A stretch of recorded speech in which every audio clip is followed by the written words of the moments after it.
Hello, everybody. Hello. This is Gerald Salenti, and it's Thursday, February 9th, 2023. And here are some of today's trends in the news. Oh, February 9th.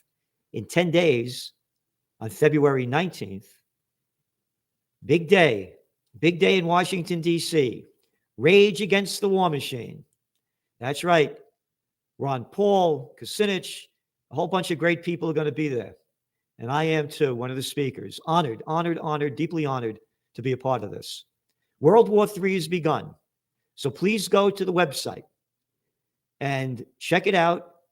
If you can't make it, please donate what you can. Rage Against War. It's Rage Against the War Machine. It's rageagainstwar.com. Again, a great lineup of people. Tulsi Gabbard, one after another. We're doing this in a fight for our lives.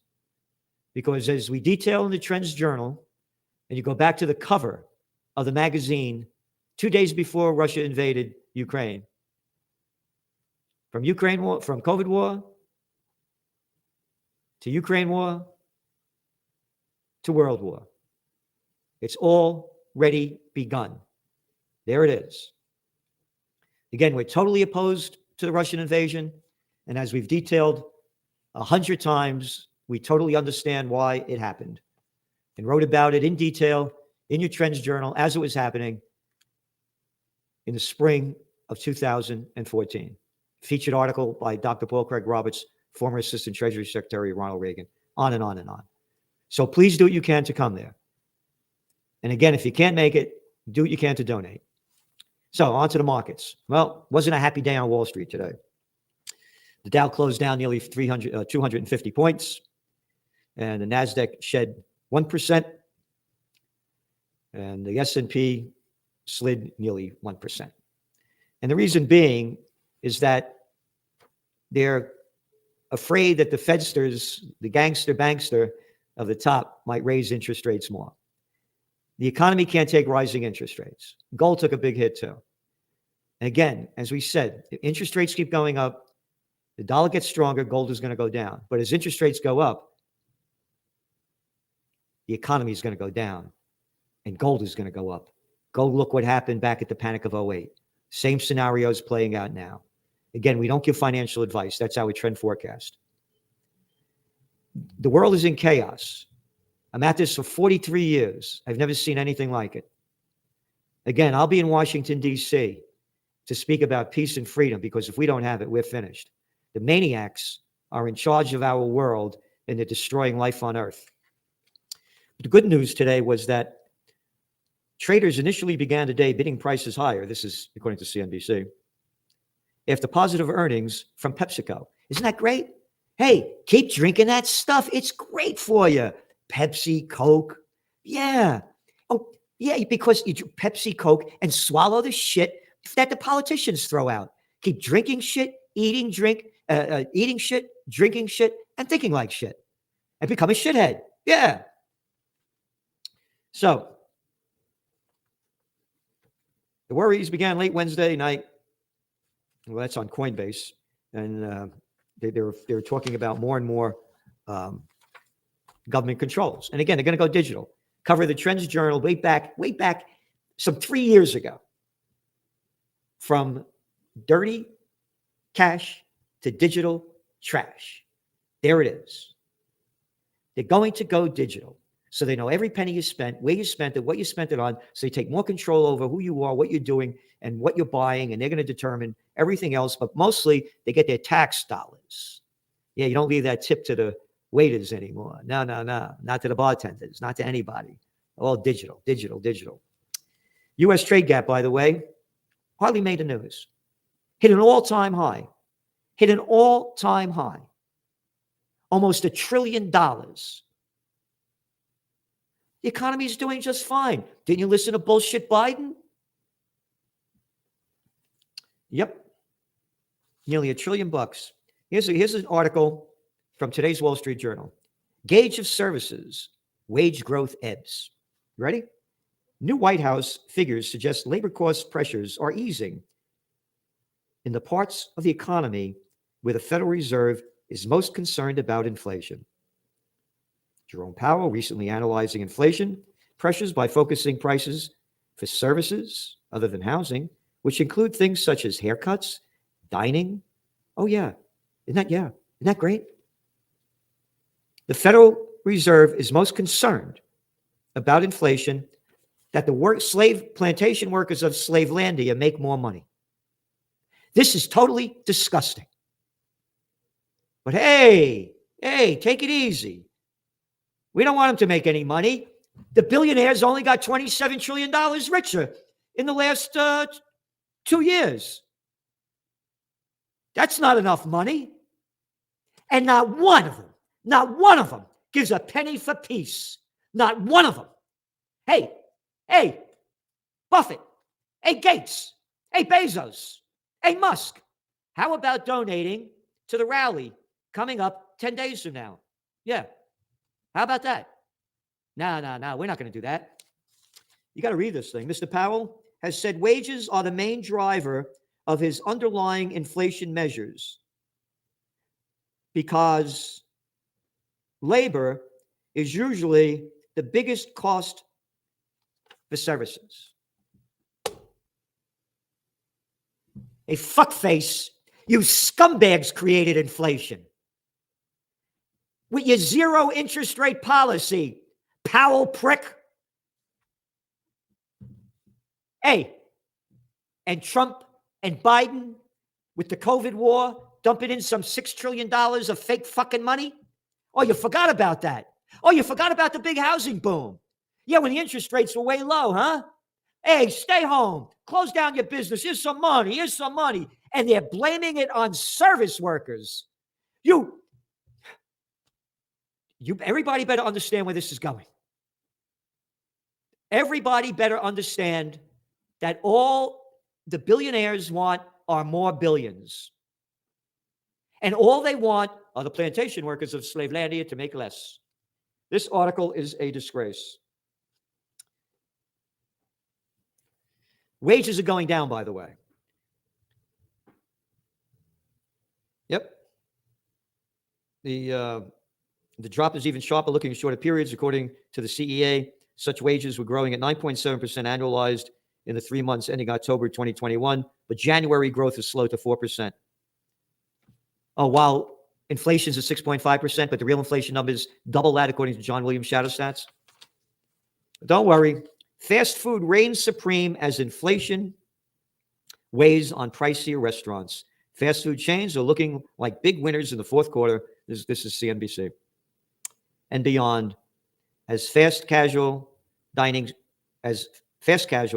and casual dining restaurants struggle to attract customers. So people are eating more McDonald's. Same store sales climbed 10.3%. Yep. Taco Bell up 11%. So I looked up the numbers. It cost almost $9 to eat, the average cost to eat the shit at McDonald's. I shouldn't say shit. I should say junk food. I want to be proper. But as an Italian who cooks, to me, it's shit food. I would never eat it. Stopped eating this stuff when I was 26 years old. Yeah. And now I'm 76. Stopped drinking soda.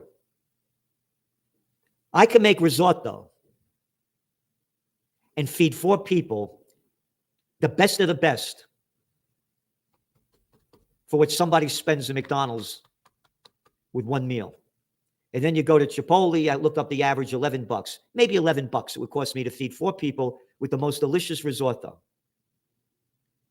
Or make a terrific pasta. And people eat this shit. And they say they're eating this shit because they're low income. Now, low income, you could eat really good if you know how to cook and take time to do it. And it's middle income people eating this crap too. Look at the obesity rates in America, 42%, 70% overweight. Week holiday sales tanked Mattel's profits. Profits came in down 93% from a year earlier. Holiday sales, jobs went up, created over 500,000 jobs. Who the fuck are you talking to? You fired temporary workers. You see these numbers are coming out. Holiday sales were weak. That's the strongest time of the year, but we won't talk about that. Just keep swallowing shit. Tune into ABC. No, CNN, NBC, NPR. How about FUCK? Yeah, they're great. What else we got here? Shipping companies feel winds changing. Yep. Maersk said it expects its earnings could plunge nearly 80% this year. This is the biggest shipping firm. Everything's going down. But don't worry. When all else fails, they take you to war. Good news, CVS deal shows growing ties of doctors and insurers. The bigs buying up everything. The doctors aren't free. Nobody is. CVS Health Corp, that's an oxymoron. And you got to be a moron to buy this shit there anyways, I look at it. Agreed to acquire Oak Street Health for $10.6 billion. Every week in your Trends Journal, we have the bigs get bigger. Week after week after week after week after week after week. And that's all they're doing. Apollo eyes Credit Suisse unit. Private equity giant considers buying stake in a reorganized investment bank. Isn't that nice? Apollo Global Management. These did not exist when I was a young guy. Remember, hit that subscribe button. Spread the word. Trendsjournal.com. Get it out there. Yahoo to lay off 20% of its staff by year end, beginning this week. Huh. Oh, Disney announced 7,000 employees are getting fired. Oh, the job numbers are going up. And I'm mentioning this about Yahoo because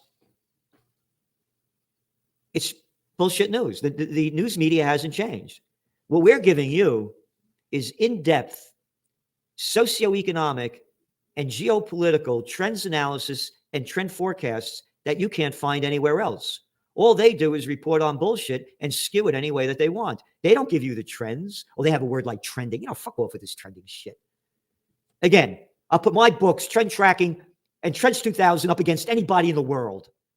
I know a thing or two about trend forecasting, and these people don't know dick about it, and that's why people are going away from them. It's the same old shit, but dumber every day. So go to trendsjournal.com if you want history before it happens.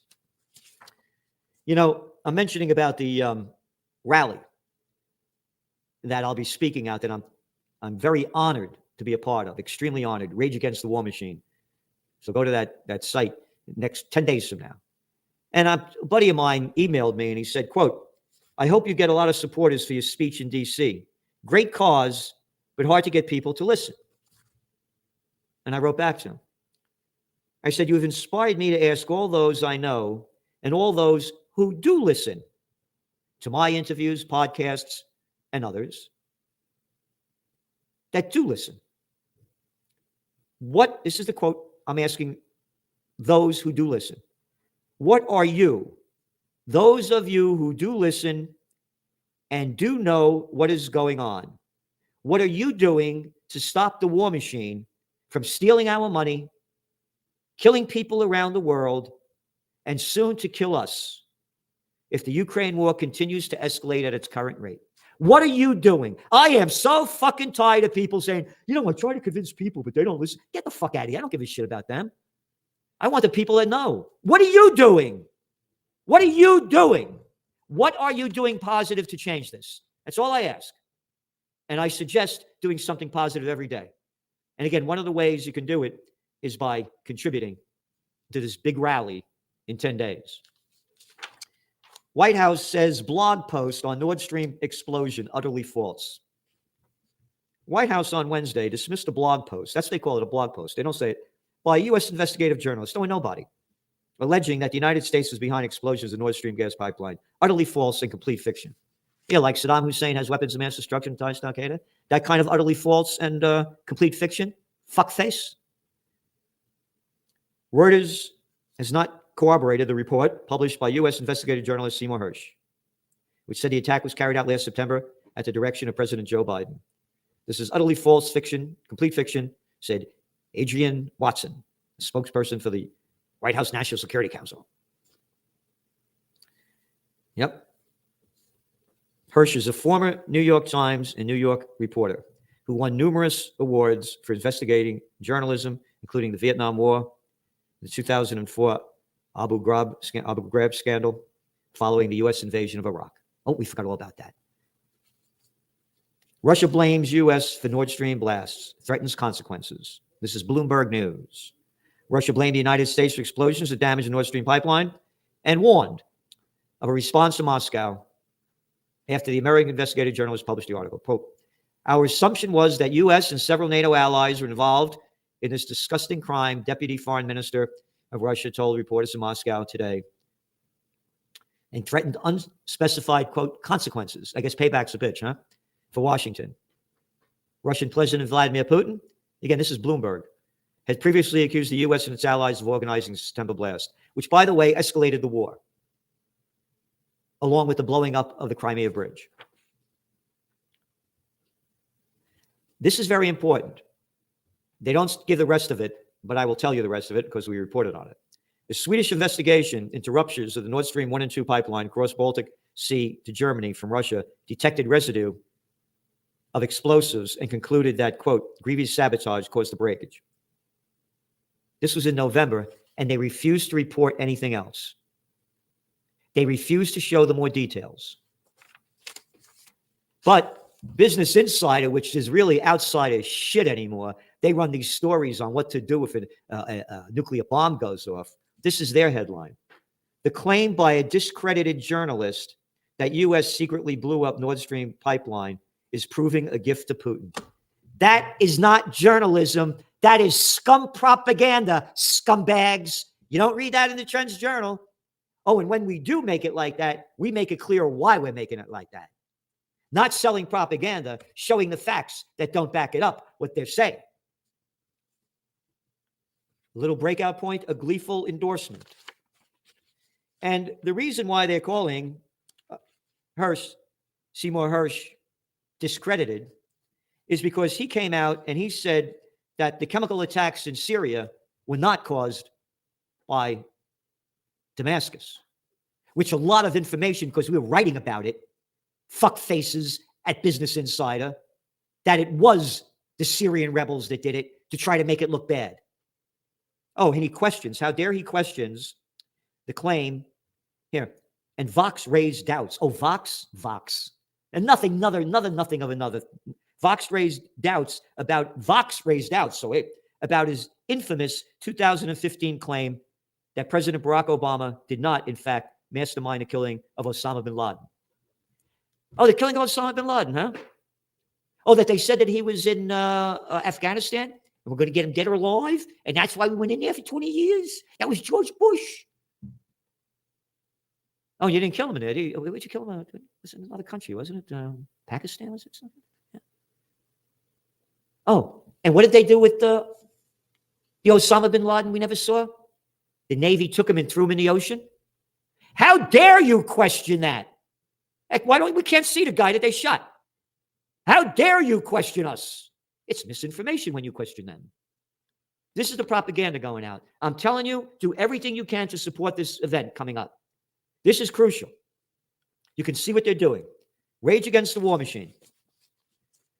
Ukrainian president claimed he personally refused to implement the deal for peace in Donbass. He made the admissions during an interview with Der Spiegel, published today.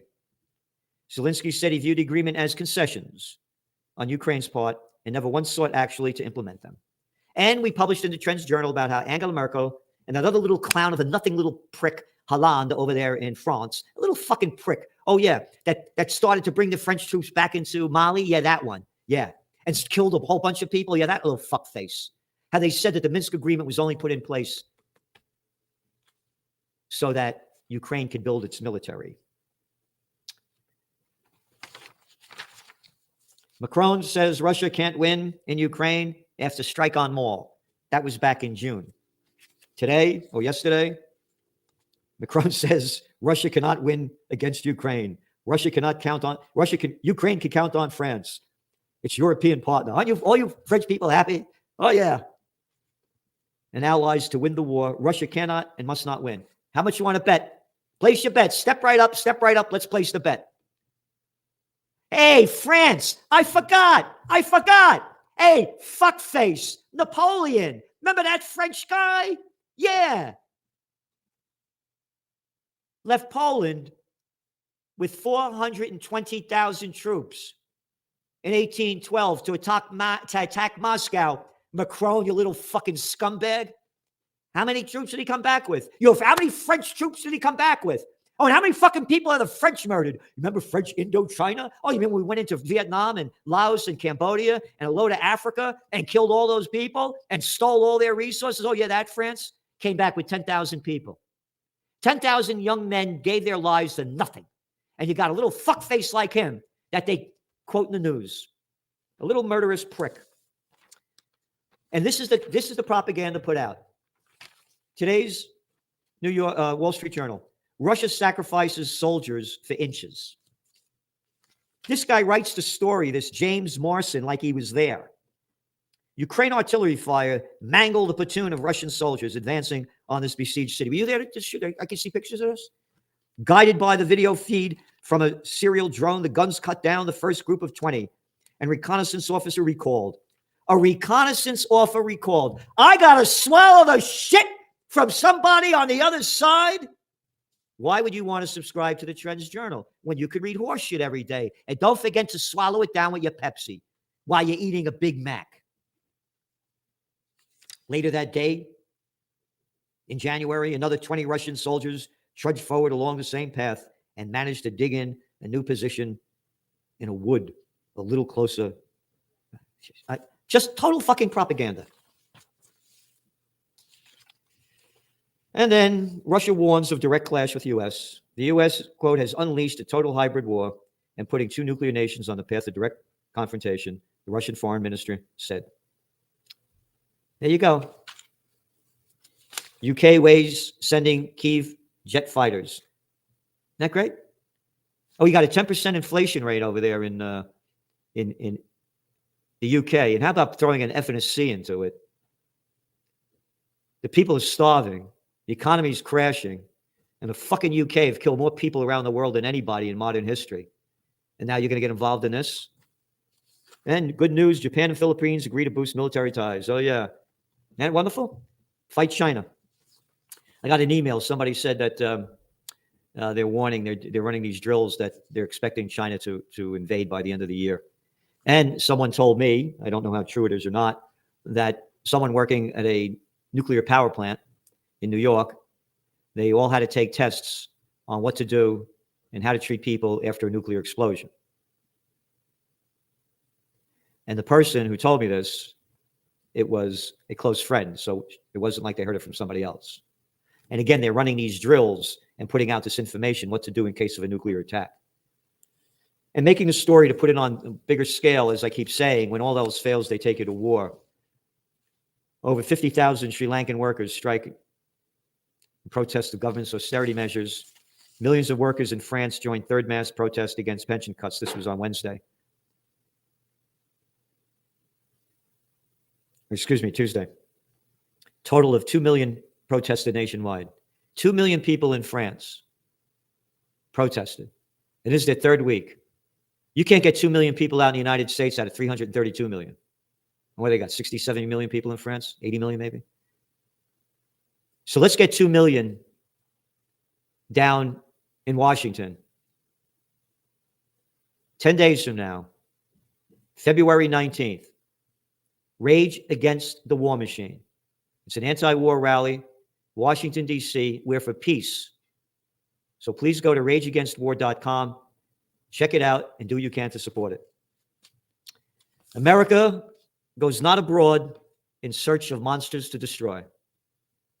So John Quincy Adams. And we got a bunch of little fucking monsters running our lives. Little monster, little Lindsey Graham, little Chucky Schumer, little fucking dicks that couldn't fight their way out of the paper bag. Oh, like that arrogant Blumenthal or whatever his name is up in Connecticut over there. Yeah, said he came back from Vietnam. Never went there. Got like 4 draft deferments. And because he was a member of the club, he was in the reserves during the Vietnam War. We're the same age. He never went overseas. He was in D.C. Anybody, this is really serious. I'm giving you all the facts. Your Trends Journal is packed with them. So remember, hit that subscribe button. Do all you can to spread the word. Let people know about what's going on, what we're doing. We answer to nobody. We take no advertisers. The last edition was over 170 pages. You read what you want. So please consider sharing this video so we can get the word out. And if you're already a subscriber, thank you very much. And you can see the comments from the people that subscribe, how much they love it when you look at the YouTube. And if you're not, go to trendsjournal.com, trendsjournal.com. It's less than $3 a week. And you can get it monthly. And it's a 30-day money-back guarantee. If you don't like it, here's your dough back, which we hardly get ever. So thank you very much for tuning in. And remember, don't complain about what other people are listening to and don't do. It's up to you. United we stand, divided we die. Thank you.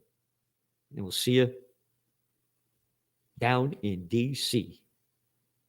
The Trends Journal, the best investment you could make, because it's the best investment into your mind, and it can change how you look at the world. Over the last 30 years, Gerald Celente has been more accurate about predicting what would be happening than anyone else I'm aware of. The Trends Journal is one of the greatest sources of information, and it really is. You're predicting these things well ahead of time. I would encourage everyone to go grab the latest copy. Been a Trends Journal subscriber for 20 years. I just have to commend you.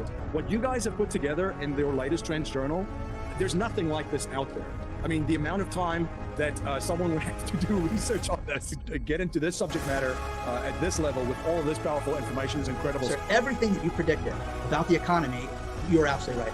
So I have followed you all this time, so please take a look at the Trends Journal. Last year, you correctly forecast that the Fed would hike rates quite aggressively, correctly said that initially gold and silver would drop as the Fed starts to raise rates to 1.5% and above. So when we spoke last, Bitcoin was around 49,000. You said you expected a drop, and if it drops below 30, 35, then it could really drop. Gerald Celente, the top trends forecaster in the world. Gerald, you had an interesting call back in September of last year. You said gold had bottomed, which is exactly what happened. And here we are, and we're above $1,900.